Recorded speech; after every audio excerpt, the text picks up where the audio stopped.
dimanche. Merci de suivre cette livraison de nos informations sur votre télé.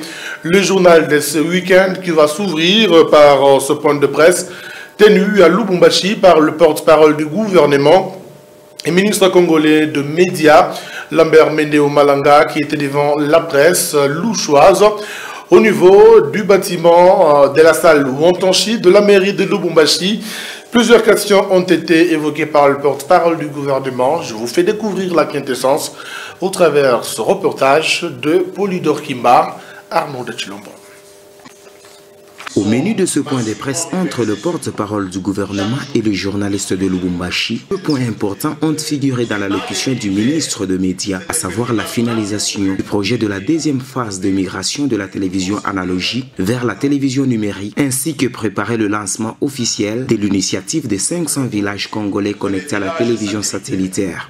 Je suis à Lubumbashi, d'une part pour finaliser la deuxième phase du projet de migration de la télévision analogique vers la télévision numérique terrestre, qui, comme vous le savez, vient de démarrer à Kinshasa, et d'autre part pour préparer le lancement de l'initiative 500 villages congolais connectés à la télévision satellitaire que le ministère de la Communication et Médias mène grâce à la coopération avec la République populaire de Chine, dont le chef de l'État en a fait don au président Joseph Kabila lors du sommet Chine-Afrique de 2015 à Johannesburg.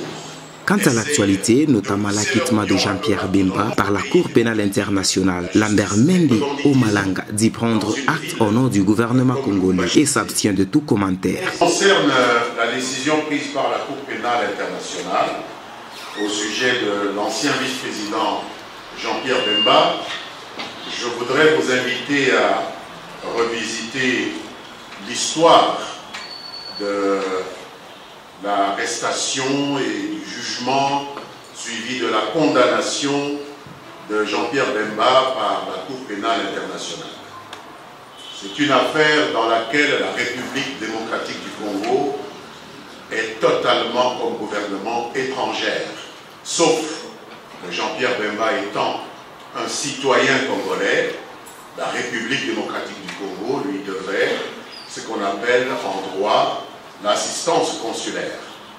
Et à ce titre, notre ambassade à Bruxelles, qui a juridiction sur les Pays-Bas, a à plusieurs reprises rendu visite à notre compatriote Jean-Pierre Bemba pour s'assurer que ses droits, comme prévenu à l'époque, puis comme condamné par la Cour pénale internationale, étaient respectés. Je pense que, comme journaliste, vous devez être informé que Jean-Pierre Bemba a été poursuivi et condamné pour des délits et des crimes commis en République centrafricaine et que le gouvernement de la République démocratique du Congo n'a pas à répondre. Au cours de ce même point de presse, le porte-parole du gouvernement, Lambert Mende Omalanga, a évoqué plusieurs questions, notamment celles liées à la tenue des élections en République démocratique du Congo le 23 décembre prochain. Eh bien, par-delà tout, ce front qui vient d'être créé, le Front commun pour le Congo, qui regroupe notamment les membres du gouvernement, que ce soit ceux de l'opposition ou de la majorité présidentielle.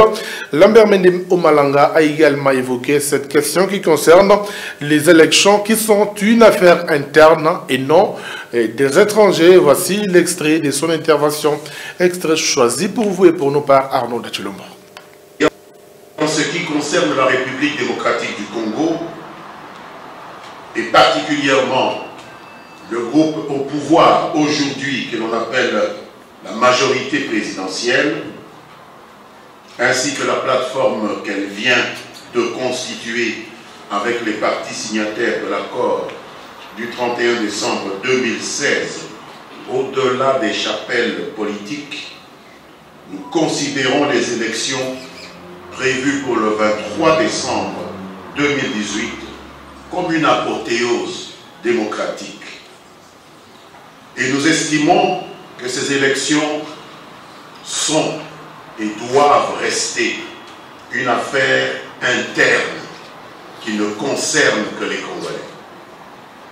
Quelle qu'en soit l'issue, notre souhait est que ces élections du 23 décembre permettent la poursuite de manière ininterrompue de la modernisation de notre pays. Qu'elles permettent d'attaquer plus efficacement le sous-développement et ses corollaires, que sont la misère et le chômage de masse, à travers une diminution drastique de tous les indicateurs de la pauvreté endémique dans laquelle notre pays a été cyniquement plongé par ceux-là même qui reviennent aujourd'hui sous le manteau de donneurs de leçons.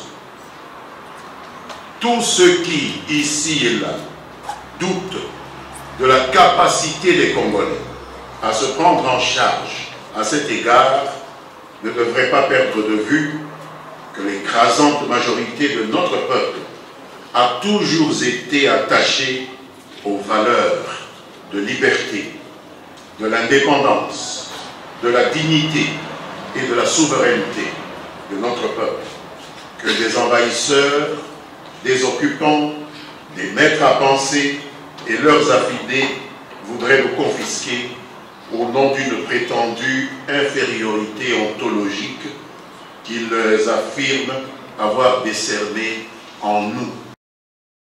Pour refermer ce registre des activités du porte-parole du gouvernement congolais, Lambert Mende Malanga, qui séjourne à Lubumbashi, retenez qu'il a procédé ce samedi à l'inauguration des nouveaux équipements d'une chaîne de télévision locale émettant à partir de Lubumbashi, une cérémonie qui s'est passée en présence du gouverneur de la province du Haut-Katanga, Célestin Pandé-Kapopo. Image et commentaires. Cette cérémonie d'inauguration de l'espace de 2 plateaux et régie rénovée et équipée de la radio-télévision Héritage a été présidée par le ministre de la Communication et Médias, Lambert Mende Malanga, en présence du gouverneur du Haut-Katanga, Célestin Pandé-Kapopo. Plusieurs personnalités, directeurs généraux de maisons de presse et opérateurs culturels ont pris part à cette cérémonie, parmi elles le directeur provincial de la RTNC Haut-Katanga.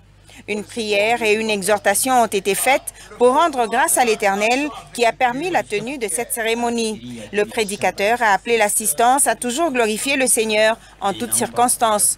Dans son mot de bienvenue, le directeur général de Héritage s'est dit satisfait de la présence du ministre des Médias et de toutes les personnalités présentes avant de donner le sens de la cérémonie.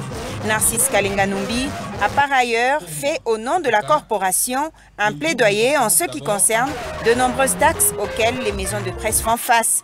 Prenant la parole, le ministre des Médias a encouragé le directeur général et l'ensemble du personnel d'Héritage pour cet ouvrage qui rentre dans le cadre de la révolution de la modernité prônée par le chef de l'État, Joseph Kabila Kabange. Il a invité tous les opérateurs de secteur à faire de même, donc à opter pour la télévision numérique. C'est un grand plaisir et un honneur pour moi d'avoir été aimablement invité à m'associer à cette sympathique cérémonie d'inauguration de ce matériel qui est en train de connaître une amélioration technologique substantielle, comme nous l'a expliqué l'expert. Je voudrais encourager aussi bien le promoteur que l'ensemble du personnel de Héritage Radio-Télévision et inviter tous les opérateurs du secteur audiovisuel de la province du Haut-Katanga, ici présents, à s'inspirer de cet exemple dans la mise en œuvre de ce que le président de la République, chef de l'État, Joseph Kabila Kabange, nous invite à faire tous, la révolution de la modernité. Concernant le taux élevé des taxes, Lambert Mende Malanga a promis d'en faire part à son collègue de finances pour une suite favorable. S'en suivra la coupure du ruban symbolique et la visite des installations par le ministre des Médias, Lambert Mende Malanga, avec à ses côtés le gouverneur Célestin Pandé-Kapopo et le PGR et promoteur de cette chaîne de télévision, Flory Kabange Numbi. On va parler autre chose dans cette édition d'information en restant bien entendu dans le registre politique.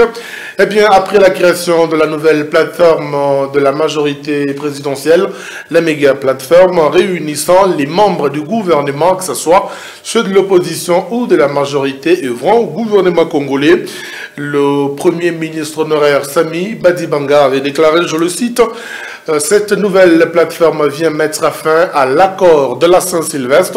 Faux rétorque, maître Georges Kapiamba, il est coordonnateur de l'ONG ACAJ. En ce jour à Lubumbashi, il a tenu à le dire lors d'un café de presse tenu au cadre des concertations de la société civile devant la presse, mais aussi les membres de différentes ONG du cadre de concertation de la société civile. Regardez.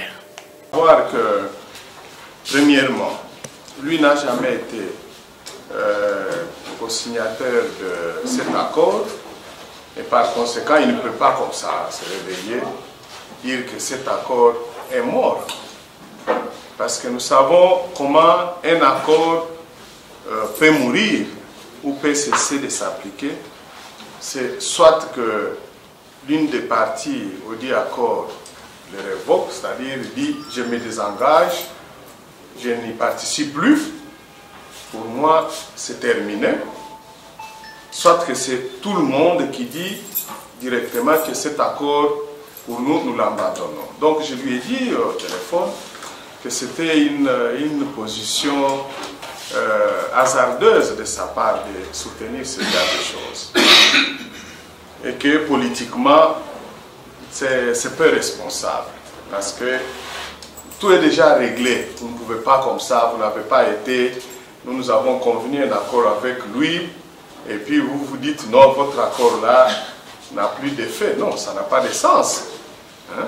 Vous savez, nos politiciens sont habitués. Il a été Premier ministre sur base de cet accord. Je pense que peut-être dans sa compréhension, comme il n'est plus Premier ministre, et l'accord est censé tomber avec son départ, ce qui n'est pas vrai.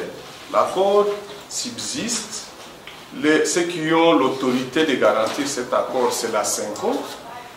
Et nous, la société civile, nous avons signé cet accord. Nous continuons à faire foi dans cet accord. La communauté internationale, à travers le Conseil de sécurité, a repris cet accord dans les résolutions du Conseil de sécurité.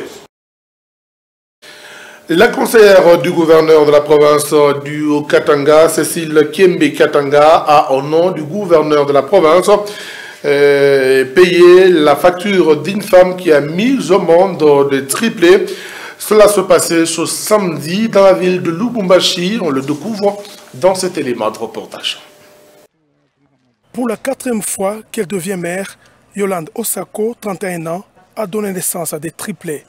2 garçons et une fille pesant respectivement 2,2 kg, 2,4 kg et 1,920 kg.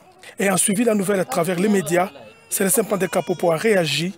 Le gouverneur a dépêché sa conseillère en charge du social, Françoise Kiembe-Katanga, a porté une assistance consistante à la mère et à ses enfants. Des kits complets pour bébés comportant notamment des couvres, des bassines, des biberons, des couches, des brassières, des couvertures, des bouillards, des cinglés, des thermos, en plus de la prise en charge de frais de maternité, sans oublier.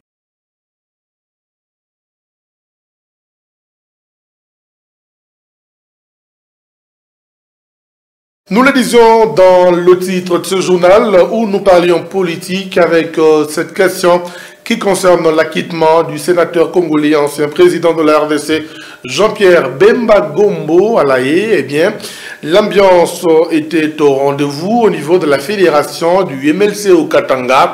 Arnaud Chilombo était dans la suite et voici son reportage. Au moment où la Cour pénale internationale était en train de statuer sur le sort de Jean-Pierre Bemba, à Lubumbashi, le drapeau de son parti flottait déjà au siège du MLC au Katanga. Là, on retrouve quelques cadres du MLC venus de partout pour suivre de près la dernière sentence, les uns à travers le poste de radio. L'information de tout à l'heure devrait être à la tête de la chose. Les autres via les réseaux sociaux. Les coups téléphoniques n'ont pas manqué pour s'imprégner de la dernière décision. 16h15 heure locale, le président fédéral du Haut-Katanga annonce la nouvelle à ses membres de l'acquittement de son président national. Nous avons une joie immense. Le président est sorti et nous l'attendons maintenant. Et il faut qu'il vienne contribuer, donner sa contribution et dans son pays. Et vraiment, nous sommes très contents. Et c'est la fête qui commence, car l'espoir vient de renaître, a indiqué Jean Gouy. Pour le cadre et militant, Jean-Pierre Bemba n'était qu'un énoncé. C'est la vérité qui vient d'éclater au grand jour. C'est le combat de longue haleine. Le peuple a gagné et le Congo attend sa stabilité. Le peuple a gagné. La vérité a gagné. La vérité a triomphé. Non, mes impressions ne peuvent être que bonnes, et d'une manière générale pour toute l'opposition, nos impressions ne peuvent être que bonnes, voire même très bonnes. C'est une très bonne nouvelle. Vous allez voir qu'avec la présence de Jean-Pierre Bemba, c'est tout l'échiquier politique qui est sens dessus, sens dessous. Donc les gens sont en train de revoir maintenant leurs calculs. Et ça aurait été pratiquement la fin de ce journal. À tous, à chacun, merci de l'avoir suivi. Très bon week-end chez vous. Au revoir.